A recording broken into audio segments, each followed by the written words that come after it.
Hello प्यारे बच्चों, welcome back to Vinay academy. कैसे हैं आप सब? देखिए, लास्ट टॉपिक हम लोग चैप्टर कौन सा पढ़ रहे थे, पहले इसकी बात कर लेते हैं। हम लोग चैप्टर पढ़ रहे थे sexual reproduction in flowering plants. इस चैप्टर में हम लोगों ने पढ़ लिया था अबाउट द पॉलन ग्रेन। हमने देख लिया था पॉलन ग्रेन का स्ट्रक्चर, फिर पॉलन ग्रेन के ऊपर कौन सी दो लेयर्स होती है इनकी बात भी हो गई थी। देन हमने बात किया था पॉलन ग्रेन के अंदर जो दो सेल्स प्रेजेंट होती हैं, इन सेल्स के बीच में क्या क्या डिस्टिंग्विशिंग फीचर्स होते हैं।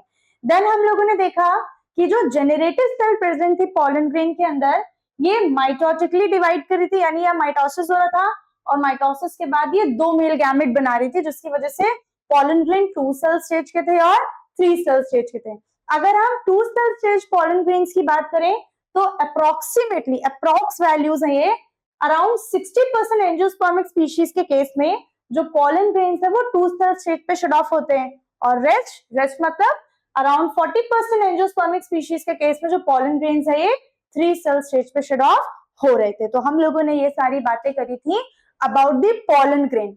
अब हम देखते हैं कि ये पॉलन ग्रेन और क्या क्या काम करते हैं। तो यहाँ पे बोला गया है कि कई सारी एलर्जीज रिपोर्ट करी गई हैं जो कि पॉलन ग्रेन की वजह से होती है। तो पॉलन ग्रेन की वजह से जो भी एलर्जीज होती हैं हम इन्हें सिंपली पॉलन एलर्जीज कहते हैं। तो देखो जरा बच्चों, यहाँ पे ध्यान देना, पॉलन एलर्जीज की बात करी गई है तो पॉलन ग्रेन्स कई सारे स्पीशीज के डिफरेंट टाइप की पॉलन एलर्जीज कॉज कराते हैं। जैसे यहाँ पे बोल रहे हैं bronchial affection in some people often leading to chronic respiratory disorders. अब अच्छा, थोड़ा हम यहाँ क्रोनिक रेस्पिरेटरी डिसऑर्डर्स की बात कर लें। पहली बात तो क्रोनिक का मतलब होता है एक ऐसी डिसीज जो लंबे समय से चली आ रही हो, यानी अगर किसी को पॉलन एलर्जी हो गई है तो वो एक शॉर्ट पीरियड ऑफ टाइम के लिए नहीं है, वो लंबे समय तक चलेगी वो बीमारी। नेक्स्ट रेस्पिरेटरी डिसऑर्डर इसलिए बोला गया है क्योंकि पॉलन ग्रेन्स रेस्पिरेटरी ट्रैक्ट को इन्फेक्ट करते हैं। नेक्स्ट यहाँ पे कई सारे ब्रोंकियल, कई सारे क्रोनिक रेस्पिरेटरी डिजीजेस हैं जैसे कि एस्मा, अस्थमा नहीं एस्मा, और ब्रोंकाइटिस। अच्छा जरा यहाँ ध्यान देंगे, जिस भी टर्म के लास्ट में टिस लगा होता है, यहाँ हम लिख दे रहे हैं जिस भी टर्म के लास्ट में टिस लगा होता है, टिस का मतलब हो जाता है inflammation. This is the inflammation. तो यहाँ पे किस टर्म के आगे टिस लगा है? इस ब्रोंकाइटिस यानी ब्रोंकाई के आगे टिस लगा है, तो यानी इन्फ्लेमेशन कहाँ होगा?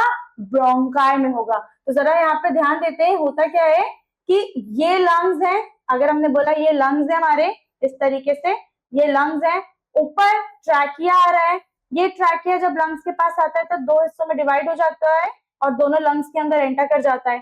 तो जब ये मेन ट्रैकिया दो पार्ट में डिवाइड हो रहा है तो इस दो डिवीजन को हम ब्रोंकाई बोल रहे हैं, और ये ब्रोंकाई जब लंग्स के अंदर एंटर करते हैं तो ये फर्दर ब्रांचेस बना लेते हैं जिन्हें ब्रोंक्यूल्स बोलते हैं। तो यहाँ पे होगा क्या, इस ब्रोंकाई में और इस लंग्स के अंदर जा रही ब्रोंक्यूल्स में इंफ्लेमेशन होता है, इसलिए हम इस डिजीज को ब्रोंकाइटिस बोल रहे हैं। तो यहाँ पर हमने देखा पॉलन ग्रेन कई सारे स्पीशीज के पॉलन एलर्जीज कॉज कराते हैं ह्यूमन बींग्स में। ब्रोंकियल इन्फेक्शन होता है कुछ लोगों में जिससे क्रोनिक रेस्पिरेटरी डिसऑर्डर्स होते हैं जैसे कि एस्मा और ब्रोंकाइटिस। यहाँ दो मेंशन है, और भी बहुत सारे क्रोनिक डिसऑर्डर्स रिपोर्ट किए गए हैं। नेक्स्ट व्हाट वी हैव, यहाँ बोला गया एग्जांपल्स के तौर पे कुछ याद भी तो रखना पड़ेगा ना। जैसे एक स्पीशी है पार्थेनियम, जिसे हम लोग कॉमनली कैरेट ग्रास बोलते हैं। तो पार्थेनियम या कैरेट ग्रास जो है, इसकी एक बहुत अच्छी सी स्टोरी है, हिस्ट्री है इसकी। तो पार्थेनियम इंडिया में इंपोर्ट कराई गई है, जानबूझ के नहीं, गलती से। कैसे? तो हुआ क्या था, जब पहले के टाइम पे वीट को इंडिया में इंपोर्ट कराया जा रहा था तो वीट के साथ साथ ये पार्थेनियम में इंडिया में आ गया। जब एक बार कोई ऐसी स्पीशी एक पर्टिकुलर रीजन में एंटर कर जाती है जहां उसका नेचुरल प्रेडेटर ना हो, तो इस केस में जो स्पीशी है वो मैक्सिमली रिप्रोड्यूस करती है और जितना एरिया उसके पास अवेलेबल होता है ये ग्रो करती चली जाती है। सेम यही चीज हुआ पार्थेनियम के साथ। तो यहाँ पे बोला गया है जो पार्थेनियम या जो कैरेट ग्रास है ये एज अ कंटामिनेंट आई थी इंडिया में जब इंडिया में वीट को इंपोर्ट कराया गया। तो हमने यहाँ पे एक एग्जाम्पल देखा पार्थेनियम के बारे में। अब क्या कोई और स्पीशीज होती है जो पॉलन एलर्जीज कॉज कराती है? तो बच्चों बिल्कुल होती है, ढेर सारी स्पीशीज है। जो पॉलन एलर्जीज कॉज कराती हैं। जैसे यहाँ पे हम कुछ मेंशन कर दे रहे हैं, सी इज फॉर चीनोपोडियम, एक स्पीशी है प्लांट की जिसे हम चीनोपोडियम बोल रहे हैं, ठीक है। फिर ए इज फॉर एमरैंथस, पहला हो गया chenopodium, next is the amaranthus, और फिर लास्ट में हमारा पी फॉर पैरेट नहीं, पी फॉर पार्थेनियम, ठीक है। तो these are the three species of the plant which causes pollen allergies in human beings. Repeat करना मेरे साथ, क्या है, चीनोपोडियम, एमरैंथस एंड पार्थेनियम, ठीक। अब यहाँ पे बोला गया है, it has become ubiquitous in अक्रंस and causes pollen allergy. तो अभी हमने बताया था ना, अगर कोई बाहर से स्पीशीज पर्टिकुलर एरिया में आ रही है जहां उसका नॉर्मल प्रीडेटर नहीं है या फिर उसके लिए कंपटीशन नहीं है, तो वो स्पीशी मैक्सिमली रिप्रोड्यूस करेगी। जब कोई स्पीशी मैक्सिमली रिप्रोड्यूस करेगी तो होगा क्या, वो हर जगह पाई जाएगी। तो यूबिक्विटस का मतलब होता है कि एक ऐसी स्पीशी जो हर जगह मिले। तो यहाँ पे बोल रहे हैं कि जो पॉलन एलर्जी कॉज कराने वाली स्पीशीज है वो हर जगह प्रेजेंट होती है। अब देखो यहाँ पे पार्थेनियम का ये स्ट्रक्चर बना हुआ है, ये पार्थेनियम प्लांट की एक फोटो यहाँ पे लाके लगाई है, क्योंकि जैसे हमने बोला ये पार्थेनियम हर जगह, रोड, जब हम लोग रोड पे कभी कभी जा रहे हैं तो रोड साइड ढेर सारे घास लगी होती है, ग्रासेस होती हैं, प्लांट्स होते हैं, तो अगर वहां कुछ ऐसा प्लांट दिखे तो समझ जाना, देख के ये कौन सा प्लांट है, पार्थेनियम है। सिर्फ और सिर्फ पॉलन ग्रेन से रेस्पिरेटरी डिसऑर्डर्स नहीं होते, बल्कि स्किन एलर्जीज भी रिपोर्ट करी गई। तो जरा यहाँ ध्यान से देखें कि ये एक टाइप की एलर्जी है स्किन में, जो कि पॉलन एलर्जी है, पॉलन ग्रेन्स की वजह से होती है। तो ये हो गया पॉलन ग्रेन के बारे में। जो पॉलन ग्रेन्स होते हैं ये मेल गैमेटोफाइट है, यानी ये वो स्ट्रक्चर है जिनके अंदर मेल गैमेट मिलेगा। साथ ही साथ ये जो पॉलन ग्रेन्स हैं ये एलर्जीज भी कॉज कराते हैं ह्यूमन बीइंग में, ये रेस्पिरेटरी डिसऑर्डर्स कॉज कराते हैं, साथ साथ स्किन एलर्जीज भी कॉज कराते हैं। नेक्स्ट यहाँ पे बोला गया पॉलन प्रोडक्ट्स। अगर हम पॉलन प्रोडक्ट्स की बात करें तो पॉलन प्रोडक्ट्स का मतलब होता है पॉलन ग्रेन से बनाए हुए ऐसे मेडिसिन या ऐसे सप्लीमेंट्स जो हमारे वर्किंग एफिशिएंसी को बढ़ा दे। तो यहाँ पे बोला गया है पॉलन ग्रेन्स में न्यूट्रिएंट्स प्रेजेंट होते हैं, because pollen grains are rich in nutrients, that is why they are used as food supplement. तो पॉलन ग्रेन में भर भर के न्यूट्रिएंट्स होते हैं, तभी मधुमक्खी पॉलन ग्रेन को ले जाती है, क्योंकि पॉलन ग्रेन में न्यूट्रिएंट्स प्रेजेंट है, that is why pollen grain are used as the food supplements. Next बोल रहे हैं जो पॉलन प्रोडक्ट्स है अलग अलग फॉर्म में, यानी पॉलन ग्रेन के हम डिफरेंट डिफरेंट प्रोडक्ट्स बना सकते हैं, जैसे हम सिरप्स बना सकते हैं, टैबलेट्स बना सकते हैं, सप्लीमेंट्स बना सकते हैं, एक्सेट्रा। और ये सारे के सारे जो प्रोडक्ट्स हैं मार्केट में अवेलेबल हैं। तो यहाँ पे जनरली देखा गया जो वेस्टर्न कंट्रीज हैं वहां पे ये पॉलन प्रोडक्ट ज्यादा यूज किए जाते हैं। अब क्योंकि हम लोग इंडियंस, हम लोग वेस्टर्न कंट्रीज से इन्फ्लुएंस हो रहे हैं, तो धीरे धीरे करके यहाँ भी पॉलन प्रोडक्ट्स की मार्केट बढ़ती चली जा रही है और यहाँ इंडिया में भी पॉलन प्रोडक्ट्स को यूज करना लोग स्टार्ट कर रहे हैं। अब देखा गया है कि पॉलन कंजम्पशन से होता क्या। अब हमने बोला पॉलन प्रोडक्ट्स हम ले रहे हैं, तो पॉलन प्रोडक्ट्स कंज्यूम करने से होगा क्या। पॉलन प्रोडक्ट्स को कंज्यूम करने से देखा गया है कि परफॉर्मेंस इंक्रीज हो रही है। तो जो हम नॉर्मल काम कर रहे थे अपने काम को हम ज्यादा कर पा रहे हैं। तो परफॉर्मेंस किसकी इंक्रीज होती है, रेस हॉर्सेस एंड एथलीट्स। जो एथलीट्स हैं इनकी भी परफॉर्मेंसेस इंक्रीज हुई हैं जब इन्होंने पॉलन प्रोडक्ट्स को कंज्यूम करना स्टार्ट किया है। तो जरा यहाँ पे देखें ढेर सारे पॉलन प्रोडक्ट्स बने हैं। ये दिख रहा है ये टैबलेट्स है जो कि इंग्लैंड, बताया था ना वेस्टर्न कंट्रीज में ज्यादा यूज होता है। देखो इंग्लैंड की ये पॉलन है, यहाँ पे देखो सिरप्स है, पॉलन क्रीम्स है, तो डिफरेंट डिफरेंट टाइप के पॉलन प्रोडक्ट्स यूज होते हैं। अब ये तो हो गया पॉलन ग्रेन के क्या यूजेस है। नेक्स्ट बात करते हैं हम लोग पॉलन वायबिलिटी की। तो पॉलन वायबिलिटी पहले तो समझते हैं वायबिलिटी क्या है। वायबिलिटी का मतलब होता है ये एक वो ड्यूरेशन है जिसमें पॉलन ग्रेन एक्टिव रहेंगे। अगर इस ड्यूरेशन में पॉलन ग्रेन स्टिग्मा तक पहुंचेंगे तो पॉलिनेशन के प्रोसेस के बाद पोस्ट पॉलिनेशन इवेंट्स होंगे। देखो डेफिनेशन भी यही कह रही है कि वायबिलिटी का मतलब होता है कि पॉलन ग्रेन की एबिलिटी, कि पॉलन ग्रेन अलाइव का मतलब एक्टिव रह पाए और फर्दर जर्मिनेशन करें कंपैटिबल टाइप के स्टिग्मा पे। अच्छा यहाँ पे एक टर्म बहुत अच्छा मेंशन है, कंपैटिबल। क्या कोई इनकम्पैटिबल स्टिग्मा भी होता है? बिल्कुल होता है भाई। अगर हम क्या करें, हमने हिबिस्कस का फ्लावर लिया, रोज का फ्लावर लिया, रोज के पॉलन ग्रेन को हम चाहते हैं कि हिबिस्कस के स्टिग्मा को फर्टिलाइज कर दें, तो क्या सीड बनेगा? बिल्कुल नहीं बनेगा। क्यों नहीं बनेगा? क्योंकि होता क्या है, सेम स्पीशीज के फ्लावर्स के बीच में जब पॉलिनेशन होगा तो सीड बनेगा।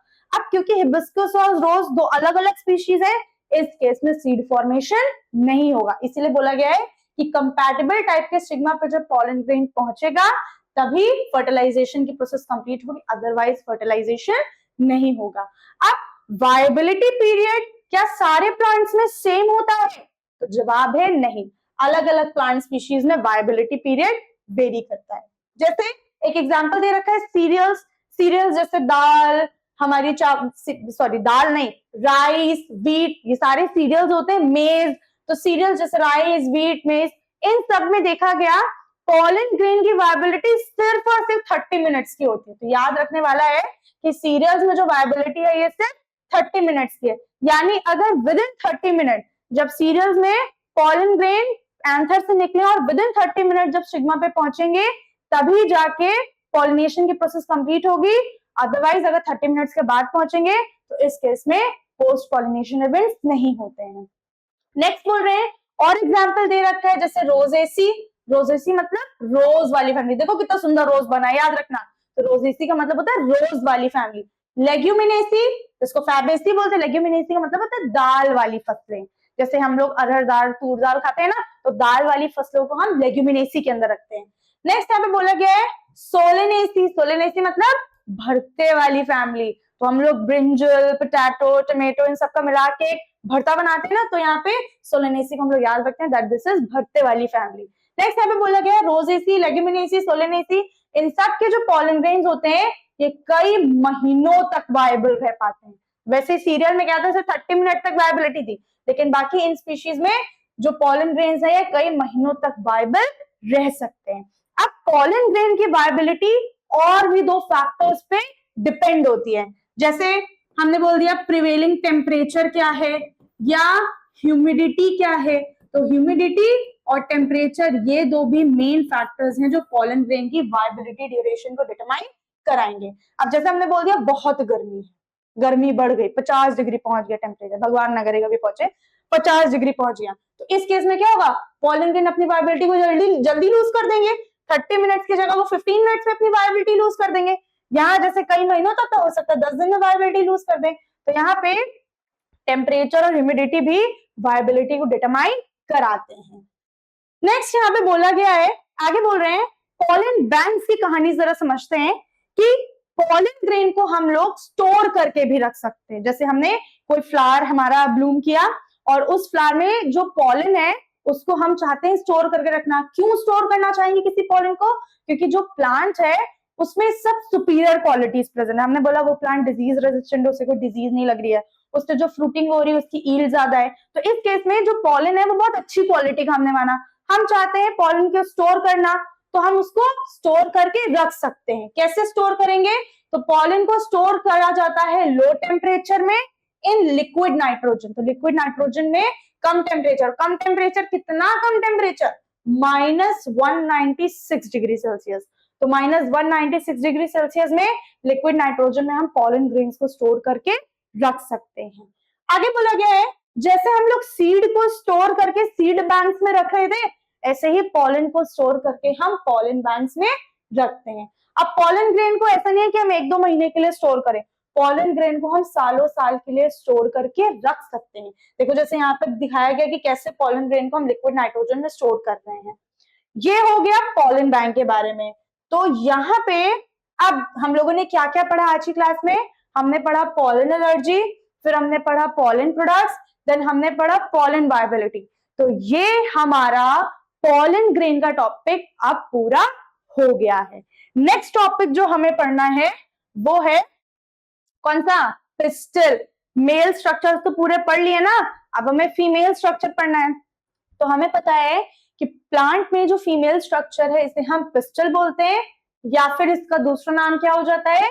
कार्पल। या पिस्टल बोलो या फिर कार्पल बोलो, दोनों ही बातें सही है। अब गाइनोशियम की हम जब बात करें तो gynoecium represent the female reproductive part of a flower. तो फ्लावर का जो फीमेल पार्ट होता है इसको हम गाइनोशियम कह देते हैं।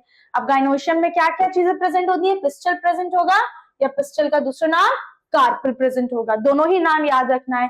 नेक्स्ट बोला गया है कोई भी पिस्टल हो इसमें 3 पार्ट्स होते हैं, स्टिग्मा, स्टाइल, ओवरी। किसी भी पिस्टल में 3 पार्ट, स्टिग्मा, स्टाइल, ओवरी। यहाँ एसएसओ प्रेजेंट है, एसएससी का पेपर नहीं है, एसएसओ प्रेजेंट है, स्टिग्मा, स्टाइल, ओवरी। अब देखते हैं जरा गाइनोशियम का स्ट्रक्चर यानी पिस्टल या कार्पेल के स्ट्रक्चर को देखें। तो जो सबसे ऊपर वाला पार्ट होता है जो सर्व करता है as a landing platform for the pollen grain, इसे हम बोल देते हैं स्टिग्मा।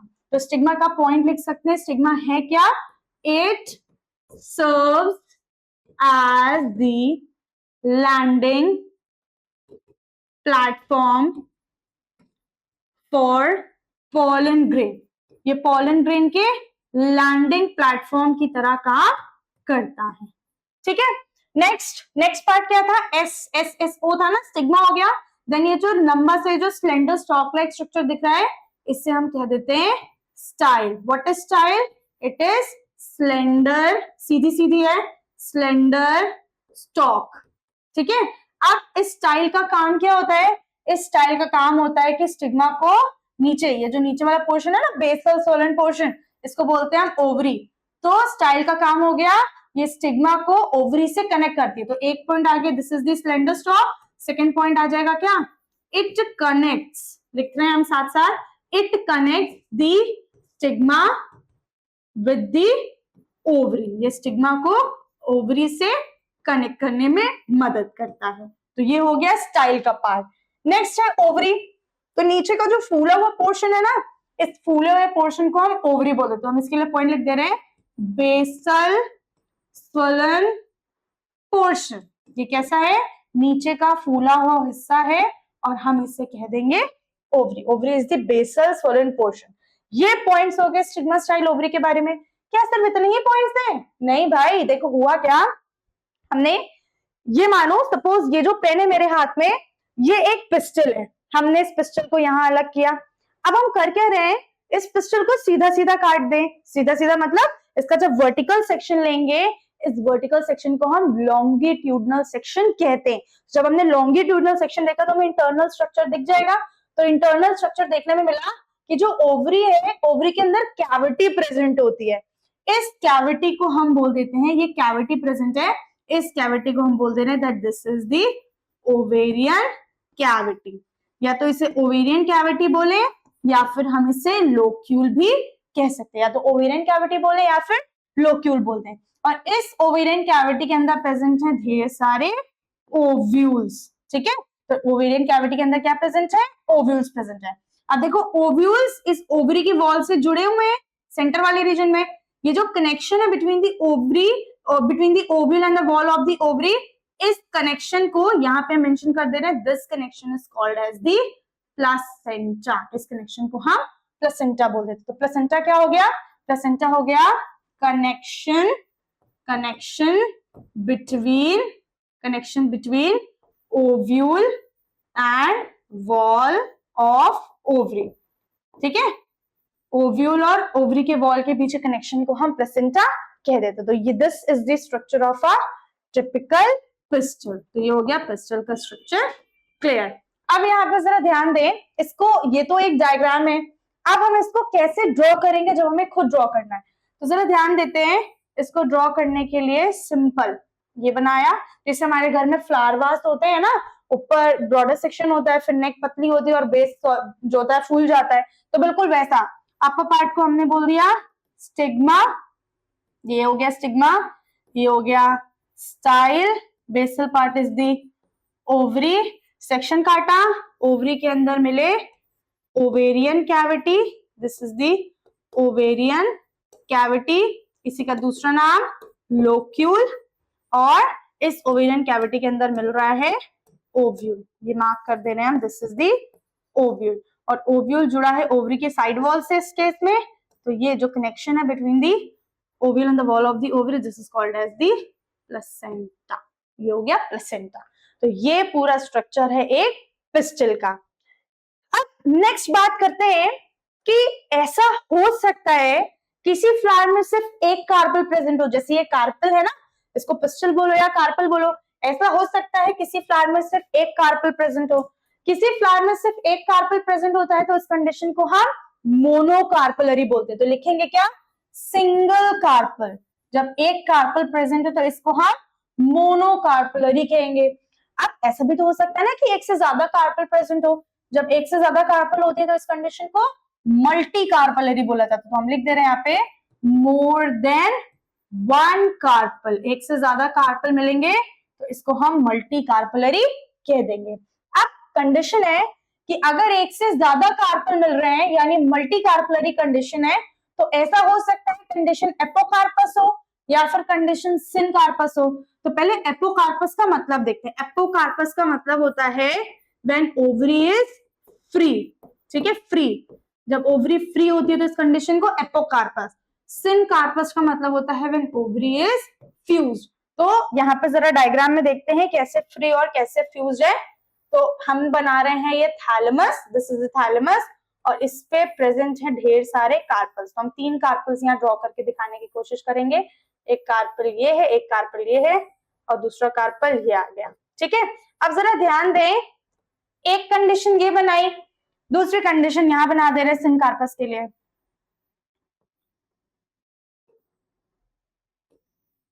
ये देखो यहाँ पे क्या है, इस कंडीशन में क्या है, कार्पल्स देखो एक दूसरे के साथ जुड़े हुए नजर आ रहे हैं। यहाँ पे 3 कार्पल्स बने लेकिन तीनों कार्पल एक दूसरे से ज्वाइंट नहीं है, क्योंकि यहाँ कार्पल एक दूसरे के साथ ज्वाइंट नहीं, इसीलिए इस कंडीशन को हम एपोकार्पस कंडीशन बोल रहे हैं। और जब कार्पल्स एक दूसरे के साथ जुड़े हुए होते हैं तो इस कंडीशन को हम सिनकार्पस कंडीशन बोलते हैं। तो देखो एग्जाम्पल दे रखा है, एपोकार्पस का एग्जाम्पल नीचे लिया, सिनकार्पस पपाया। हम लोग पपीता खाते हैं ना, तो पपीता का जो फ्लावर होता है उसमें एक से ज्यादा कार्पल्स होते हैं और सारे कार्पल्स एक दूसरे से जुड़े हुए होते हैं, इसीलिए इस कंडीशन को हम सिनकार्पस कंडीशन कहते हैं। अब नेक्स्ट यहाँ पे बोला गया है स्ट्रक्चर ऑफ द ओव्यूल। अगर हम ओव्यूल के स्ट्रक्चर की बात करें तो देखो हमने बताया ना कि क्या बोला हमने बोला ये ओवरी है, ओवरी के अंदर ये स्ट्रक्चर मिल रहा है, इसे हम ओव्यूल बोल रहे हैं, इस स्ट्रक्चर को ओव्यूल बोला। अब क्योंकि ओवरी के अंदर जो स्ट्रक्चर है इसे ओव्यूल बोल रहे हैं और ओव्यूल ही जरूरी होता है, यही फर्टिलाइज होता है, इसलिए हमें ओव्यूल का स्ट्रक्चर समझना जरूरी है। अब पहले तो जरा यहाँ देखते हैं कि जो ओवरी है इसकी वॉल से किस तरीके से जुड़ी हुई होती है एक ओव्यूल। देखेंगे जरा, यहाँ पे ध्यान देंगे। हमने बोला suppose this is the wall of the ovary, ठीक है, इसको हमने बोला कि ये हो गया वॉल ऑफ द ओवरी, हम मार्क कर दे रहे हैं वॉल ऑफ ओवरी, ठीक है। अगर ये ओवरी की वॉल है तो अब आगे देखिए जरा, इस ओवरी के वॉल से एक कनेक्शन निकल रहा है जो कि ओव्यूल को जोड़ेगा, इस कनेक्शन को हम कह देते हैं placenta. This is the placenta. अभी ये जो प्लेसेंटा है इसके आगे वाले पोर्शन में इस तरीके से एक सोलन रीजन होता है, this region is called as the funicle, इस रीजन को हम फ्यूनिकल बोल देते हैं। फिर ये जो फ्यूनिकल है ये जुड़ा हुआ होगा ओव्यूल के साथ, तो ये हो गया ओव्यूल, ठीक है। अब जरा ध्यान दें तो फ्यूनिकल, ध्यान देंगे जरा यहाँ पे कि ये जो फ्यूनिकल है, ये फ्यूनिकल, ये पूरा फ्यूनिकल है ना जिसको पिंक से बनाया, ये फ्यूनिकल ओव्यूल की वॉल से जुड़ा हुआ एक पॉइंट पे, तो जहां पे फ्यूनिकल की बॉडी ओव्यूल से जुड़ रही है इस रीजन को हम बोल देते हैं hilum. This region is called as the hilum. अगर हम इसकी डेफिनेशन बोले तो प्लेसेंटा हो जाएगा, इट इज द कनेक्शन, अब क्लियर डेफिनेशन आ जाएगी प्लेसेंटा की, it is the connection between the wall of ovary, ovary की वॉल, और साथ ही साथ क्या, फ्यूनिकल, ठीक है। क्योंकि देखो ध्यान दे, रेड से प्लेसेंटा बनाएगी, ओवरी के वॉल को जोड़ रहा है फ्यूनिकल के साथ, फ्यूनिकल, ठीक। तो प्लेसेंटा क्या होता है, it is the connection between the wall of the ovary and the funicle. अब फ्यूनिकल क्या है, फ्यूनिकल भी तो एक चीज है ना, तो फ्यूनिकल क्या होता है, तो फ्यूनिकल के लिए डेफिनेशन लिख दे रहे हैं, it is the connection between placenta and, placenta देखो ये प्लेसेंटा है, प्लेसेंटा और ओव्यूल, प्लेसेंटा और ओव्यूल के बीच के कनेक्शन को हम फ्यूनिकल बोल देते हैं, ठीक है। एनसीईआरटी में जब रीड करोगे तुम लोग तो थोड़ी डिफिकल्टी होगी समझने में, क्योंकि वहां पे डायरेक्ट ऐसे लाइन में नहीं लिखा है, इसलिए ये इसका स्क्रीनशॉट ले लेना बाद में, इसको पूरा बना लेना, जैसे बनाए समझना आसान हो जाएगा। तो क्या बोला, फ्यूनिकल, फ्यूनिकल क्या है, it is the connection between placenta and the ovule. तो प्लेसेंटा और ओव्यूल के कनेक्शन, ओव्यूल के बीच कनेक्शन को हम फ्यूनिकल बोल लेते हैं। तो ये हाइलम क्या है, अब हाइलम लिख दे रहे, इट रिप्रेजेंट्स, ये बताता है, ये कुछ है नहीं, ये बस बताता है, it represents the point of attachment, point of attachment of, किसके पॉइंट ऑफ अटैचमेंट को बता रहा है, फ्यूनिकल विथ द ओव्यूल। ठीक है, ये बताता है, ये जो हाइलम है, हाइलम रीजन, ये बताता है कि फ्यूनिकल ओव्यूल से इस पॉइंट पे जुड़ा हुआ है। तो लिख दिया, it represents the point of attachment of funicle with the ovule. तो यहाँ पे क्या क्या मेन चीजें थी हमारी, जो मेन चीजें थी वो था पहले प्लेसेंटा, प्लेसेंटा क्या होता है, देन फ्यूनिकल, फिर हाइलम। ये तीन चीजें हमें मेन यहाँ पे समझनी थी, जिसकी डेफिनेशन बोर्ड पे लिखी हुई है। अब आगे बढ़ते हैं, जरा देखते हैं, आगे बोला गया है स्ट्रक्चर ऑफ द ओव्यूल। अब हम ओव्यूल का स्ट्रक्चर क्लियरली समझ सकते हैं। तो ओव्यूल का स्ट्रक्चर कह रहा है कि ये पूरा स्ट्रक्चर है। अब ध्यान देंगे ये कौन सा ओव्यूल है। अब टाइप्स ऑफ ओव्यूल्स भी होते हैं ना, ढेर सारे डिफरेंट डिफरेंट टाइप के ओव्यूल्स होते हैं। तो कौन कौन सा ओव्यूल है, ये पहला है हमारा एनाट्रोपस टाइप ऑफ ओव्यूल, और यही हमारे सिलेबस में है, यही एनसीईआरटी में दिया हुआ है। अब अगर हम एनाट्रोपस ओव्यूल की बात करें तो उसमें कई सारे स्ट्रक्चर्स प्रेजेंट होते हैं। पहली बात तो ये जो रीजन है ना, ये नेक लाइक रीजन, इसी को हम बोल देते हैं फ्यूनिकल। ये जो आगे वाला पोर्शन है ना, इसको बोला जाता है फ्यूनिकल। अभी बताया था फ्यूनिकल क्या होता है, फ्यूनिकल रिप्रेजेंट करता है, ये बताता है कि प्लेसेंटा ओव्यूल से किस पॉइंट पे जुड़ा है। ठीक है, और फ्यूनिकल की बॉडी इस ओव्यूल से जिस पॉइंट पे जुड़ी हुई होती है, इसे हम कह देते हैं हाइलम। अब नेक्स्ट जरा ध्यान दे, ये ओव्यूल है पूरा, और इस ओव्यूल के स्ट्रक्चर में हमें देखने को मिल रहा है एक वॉल, ये है पहली outer wall, second outer wall. तो ये जो आउटर वॉल्स होती हैं इनको हम बोल देते हैं इंटेगुमेंट। तो पहली वॉल जो है ये बाहर है, इसलिए हम इसे आउटर इंटेगुमेंट, और दूसरी वॉल अंदर की तरफ है और इसे हम इनर इंटेगुमेंट्स बोल देते हैं। इंटेगुमेंट्स है क्या, इनका काम क्या होता है, तो इंटेगुमेंट्स बेसिकली ये प्रोटेक्टिव स्ट्रक्चर्स होते हैं जो अंदर प्रेजेंट एम्ब्रियो सैक को प्रोटेक्ट करते हैं। तो इंटेगुमेंट्स हमारे प्रोटेक्टिव स्ट्रक्चर हैं। जब फर्टिलाइजेशन हो जाएगा उसके बाद यही जो इंटेगुमेंट्स हैं सीड कोट का फॉर्मेशन करते हैं आफ्टर फर्टिलाइजेशन। अब इनर इंटेगुमेंट के अंदर ये स्पेस इनक्लोज हो रही है, इस स्पेस के अंदर कई सारी सेल्स प्रेजेंट होती हैं, और इन सेल्स को बोला जाता है that these are the cells of the nucleus. तो इनर इंटेगुमेंट के अंदर जो स्पेस है, यहाँ पे जो सेल्स मिल रही है इन्हें हम बोल रहे हैं सेल्स ऑफ द न्यूक्लियस। अब इसी न्यूक्लियस सेल्स के सेंटर में प्रेजेंट है हमारा एम्ब्रियोसाइट। तो न्यूक्लियस के सेंटर में प्रेजेंट है एम्ब्रियोसाइट। एक पॉइंट जरा यहाँ ध्यान देंगे कि ये जो इंटेगुमेंट्स हैं ये पूरे ओव्यूल को सराउंड कर रहे हैं, लेकिन एक छोटी सी ऊपर ओपनिंग है जहां पे इंटेगुमेंट्स एब्सेंट है।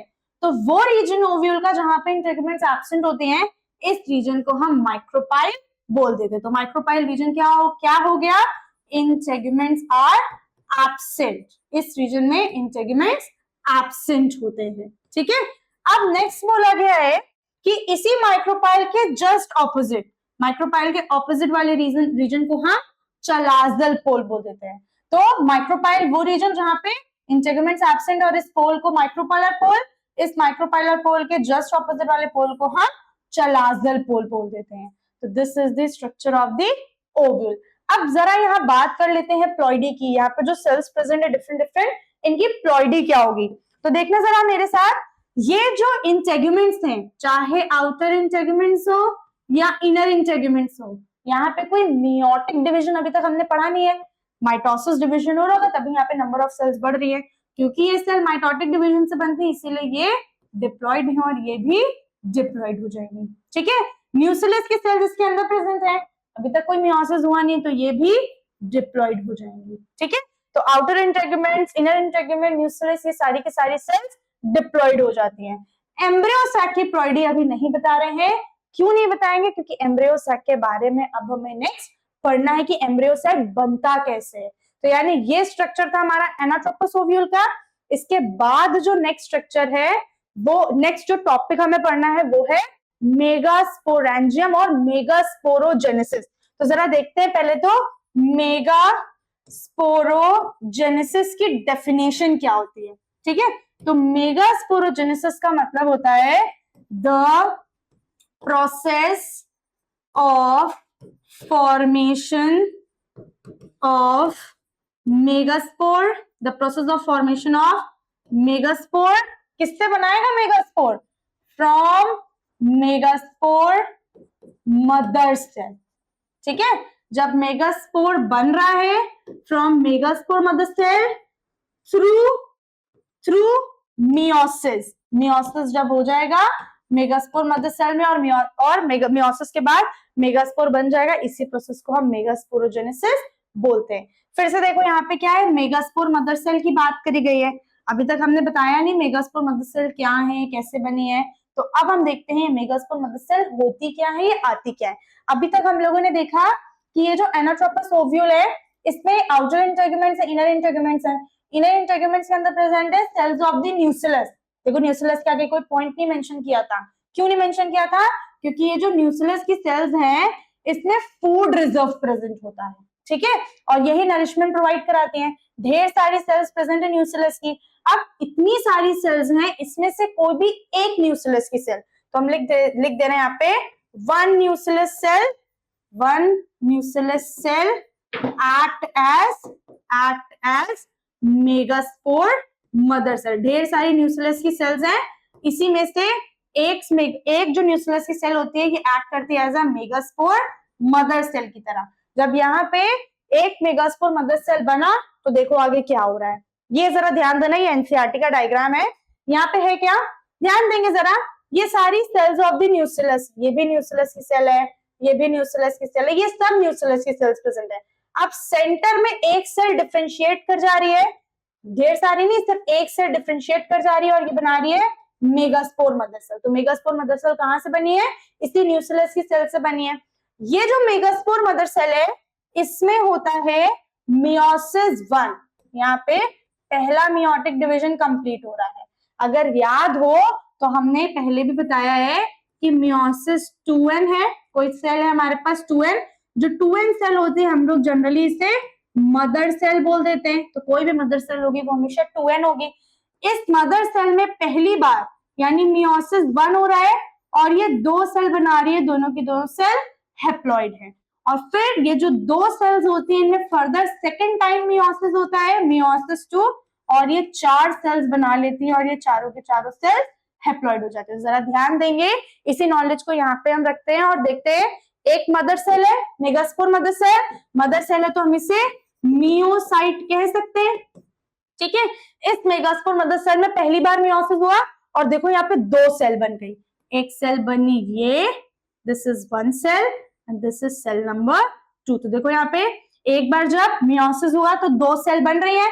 अब ये जो दो सेल बन रही है इसी को बोल दिया megaspore dyad. This is the dyad which means 2 cell. अच्छा, मेरा सवाल है इस सेल की प्लॉइडी और इस सेल की प्लॉइडी। अभी बताया मियोसाइट है, मदर सेल है, तो ये कैसी होगी? डिप्लॉइड होगी। क्योंकि इस डिप्लॉइड सेल में पहली बार मियोसिस हुआ तो ये जो दो सेल बन रही है कैसी हो जाएंगी? गुड, ये सेल हो जाएंगी हैप्लॉइड। ये दोनों सेल हैप्लॉइड हो गई। अब ये जो मेगास्पोर डायाड है इसमें सेकेंड टाइम मियोसिस होगा, यानी यहाँ हो रहा है मियोसिस 2।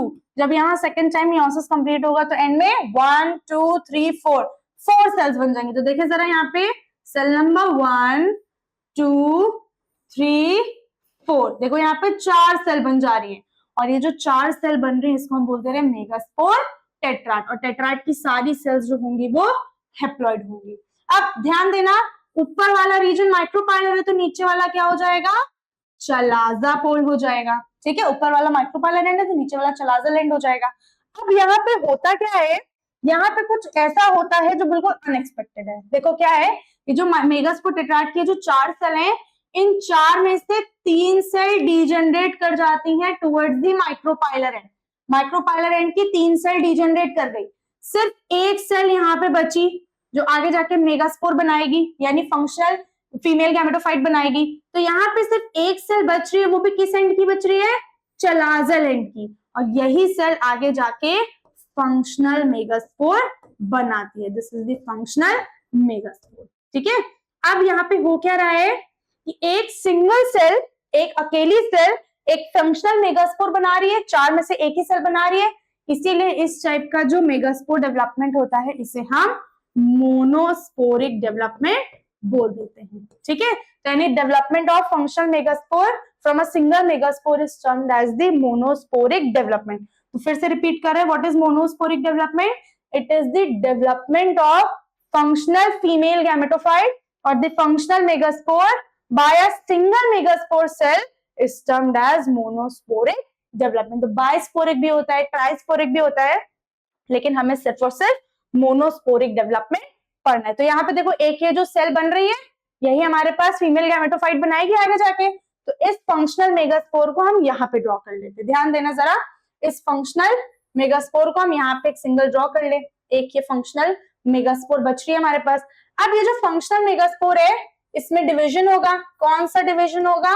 यहाँ होगा माइटोसिस। अब जरा माइटोसिस की बात करें तो यहाँ होता क्या है, ध्यान देंगे, एक मदर सेल है 2n, एक मदर सेल 2n है, इसमें जब माइटोसिस हुआ, माइटोसिस एक ही बार होता है, 2-3 बार नहीं होता है, पहली बार हो सकता है, दूसरी बार हो सकता है। तो यहाँ पे माइटोसिस हुआ, एक बार में माइटोसिस कंप्लीट हो जाएगा और यहाँ पे इनमें 2 सेल बनेगी, 2 सेल बनेगी, ये भी हैप्लॉइड है, ये भी डिप्लॉइड है, ये भी डिप्लॉइड है। यानी कि अगर माइटोसिस हो रहा है किसी डिप्लॉइड सेल में तो उसके बाद जो 2 सेल बनती हैं वो भी डिप्लॉइड हो जाती हैं। लेकिन अगर हमने बोला माइटोसिस किसी हैप्लॉइड सेल में हो रहा है, कोई हैप्लॉइड सेल है, अगर इस हैप्लॉइड सेल में माइटोसिस होगा तो इस केस में जो 2 सेल बनेंगी वो भी हैप्लॉइड हो जाएंगी। तो हमें यहां से समझ में आया कि ये जो फंक्शनल मेगास्पोर बना ये एक हैप्लॉइड सेल है और इस हैप्लॉइड सेल को हमने यहाँ अलग लिखा। तो ये एक हैप्लॉइड सेल है, इसमें पहली बार माइटोसिस हुआ तो देखो एक के बाद 2 सेल बनी और ये दोनों के दोनों सेल हैप्लॉइड हो जाएंगी। फिर यहाँ पे ये जो स्टेज है इस स्टेज को हम 2 सेल स्टेज बोलते हैं। फिर इस 2 सेल में सेकेंड टाइम माइटोसिस हुआ, अब यहाँ लिख दे रहे this is the mitosis 2। Mitosis 2 के बाद 4 सेल बनी, 4 सेल स्टेज कहलाई जाएगी। फिर इस 4 सेल में थर्ड टाइम माइटोसिस हुआ, तीसरी बार माइटोसिस हुआ और यहाँ पे बन गई कितनी? 8 cell stage. This is the 2 cell stage, 4 cell stage, 8 cell stage. अब यहाँ पे जो 8 सेल बनी है इस 8 में से 3 सेल चली जाएंगी ऊपर, इस ये जो एंड है इसको हम माइक्रोपाइलर एंड बोल देंगे, इस रीजन को हम माइक्रोपाइलर एंड बोल देंगे, लिख दे रहे हैं यहाँ पे this is the micropylar and और इसका ऑपोजिट वाला हो जाएगा चलाजा। ठीक है, तो यहाँ पे हुआ क्या, 3 सेल्स जो थी ये माइक्रोपाइलर एंड पे चली गई, 3 सेल्स चलाजल एंड पे आ गई और जो 2 सेल्स है वो सेंटर में रहेगी, उन्होंने सेंट्रल सेल बना लिया। तो जरा ध्यान दे, ये माइक्रोपाइलर एंड की सेल्स है, ये चलाजल एंड है। अब यहाँ पे क्योंकि 3 बार माइटोसिस हुआ फाइनली यहाँ पे क्या बन गया, ये बन गया एम्ब्रियो सैक। तो इस एम्ब्रियो सैक के स्ट्रक्चर को समझने के लिए हम जरा देखते हैं, ये मेरे पास पेन है, ठीक है, इसकी टिप ऊपर है और ये नीचे वाला जो पार्ट है ये थोड़ा ब्रॉडर है। हमने बोल दिया ये ऊपर वाला पार्ट माइक्रोपाइलर है, नीचे वाला चलाजल है। अगर हम इसे इन्वर्ट कर दे, इस तरीके से 180 डिग्री घुमा सकते हैं ना, ऐसा था, हमने इसे इन्वर्ट कर दिया। जब इन्वर्ट किया तो क्या होगा, ऊपर माइक्रोपाइल था पहले, लेकिन इन्वर्जन के बाद माइक्रोपाइलर एंड नीचे आ जाएगा। देखो क्या हुआ, माइक्रोपाइलर एंड नीचे आ गया, चलाजल एंड ऊपर आ रह गया। चलाजल एंड ऊपर है, माइक्रोपाइलर एंड नीचे। तो यहाँ पे माइक्रोपाइलर एंड में 3 सेल, 2 सेल एक जैसी, एक सेल ये है, दूसरी सेल ये है। इन सेल्स को हम कह देते हैं सिनर्जिड्स और सेंटर में प्रेजेंट होते एक एग सेल, ये हो गई एग सेल। और एग सेल और सिनर्जिड्स ये मिलके एग एपरेटस का फॉर्मेशन करती हैं। अब ये जो सिनर्जिड्स हैं इनके पास इस तरीके से देखो सेलुलर अरेंजमेंट प्रेजेंट होता है कुछ, इसको हम बोल देते हैं that this is the filiform apparatus. ये फिलीफॉर्म एपरेटस है, इसका काम क्या होता है, इसका काम होता है it guides the entry of pollen tube inside one of the synergid. इसका मेन काम है कि जब पॉलन ट्यूब आएगा तो पॉलन ट्यूब की एंट्री को गाइड करेगा, या तो इस सिनर्जिड में या तो इस सिनर्जिड में। नेक्स्ट है यहाँ पे ऊपर देखिए चलाजल एंड पे, चलाजल एंड पे 3 सेल प्रेजेंट है, इन सेल्स को हम बोल देंगे एंटीपोडल। तो ये 1 2 3, ये 3 सेल्स आ गई एंटीपोडल सेल्स। अब 2 सेल सेंटर में आई थी, तो जरा ध्यान से देखिए, यहाँ पे एक सेल ये है, दूसरी सेल ये, दोनों सेल का साइटोप्लाज्म फ्यूज नहीं किया हुआ है। अभी यहाँ 2 सेल अलग अलग है और इसके सेंटर में क्या प्रेजेंट है, इनके न्यूक्लियस प्रेजेंट है। तो इन सेल को बोला जाता है सेंट्रल सेल और जो न्यूक्लियस प्रेजेंट है इसे हम पोलर न्यूक्लियाई कहते हैं। तो ये जो स्टेज है एम्ब्रियो सैक की, देखो यहाँ पे हो क्या रहा है, अगर हम यहाँ टोटल नंबर ऑफ सेल्स की बात करें तो 1 2 3 4 5 6 7 8, तो यहाँ पे 8 सेल्स प्रेजेंट हैं। नंबर ऑफ न्यूक्लियस काउंट करें तो 1 2 3 4 5 6 7 8, तो यहाँ पे 8 न्यूक्लियस प्रेजेंट है। ठीक है, तो ये जो स्टेज बनी है this is the 8 cell 8 nucleus stage of an embryo sac. ये स्ट्रक्चर किसका है, this is the structure of an embryo sac. अब यहाँ पे अगर नंबर ऑफ सेल्स या उनकी प्लॉइडी की बात करें तो सिनर्जिड्स हैप्लॉइड हो जाएंगी। क्यों हैप्लॉइड होंगे, क्योंकि ये किससे बनी है, एक हैप्लॉइड सेल से बनी है ना। इस हैप्लॉइड सेल से जितनी सेल्स बनेंगी वो सारी की सारी हैप्लॉइड। सिनर्जिड्स हैप्लॉइड, एक्सेल भी हैप्लॉइड, पोलर न्यूक्लियाई भी अभी हैप्लॉइड होंगी, साथ ही साथ एंटीपोडल्स भी यहाँ पे हैप्लॉइड हो जाएंगे। तीनों सेल्स यहाँ हैप्लॉइड होंगी। अब यहाँ पे बोला गया है कि यहाँ पे जैसे 8 सेल 8 न्यूक्लियेट स्ट्रक्चर देखा ना, वैसे कुछ और स्ट्रक्चर भी होता है। तो जरा ध्यान दें, अगर इस एम्ब्रियो सैक में और इस एम्ब्रियो सैक में नंबर ऑफ सेल्स की बात करें या नंबर ऑफ न्यूक्लियस की बात करें तो वेरी कर जाएगा। नंबर ऑफ सेल्स देखें तो 1 2 3 4 5 6 7 8, 8 सेल्स हैं, देखो लिखा है 8 सेल्स। नंबर ऑफ न्यूक्लियस जैसे पहले काउंट किया था 1 2 3 4 5 6 7 4 5 6 7 8, नंबर ऑफ न्यूक्लियस भी कितने हो गए, 8 हो गए। तो ये जो एम्ब्रियो सैक का स्ट्रक्चर है this is the 8 cell 8 nucleate stage. अब अगर यहाँ काउंट करें 1 2 3 4 5 6 7, अब देखो जरा सेंटर में जो पोलर सेल है, सेंट्रल सेल है, इसमें हो क्या रहा है, इस सेल का साइटोप्लाज्म तो फ्यूज कर गया है लेकिन अभी भी न्यूक्लियस के बीच में फ्यूजन नहीं हुआ, इसीलिए हम इस सेल को एक सिंगल सेल कंसिडर करेंगे और टोटल नंबर ऑफ सेल्स हो गई 7।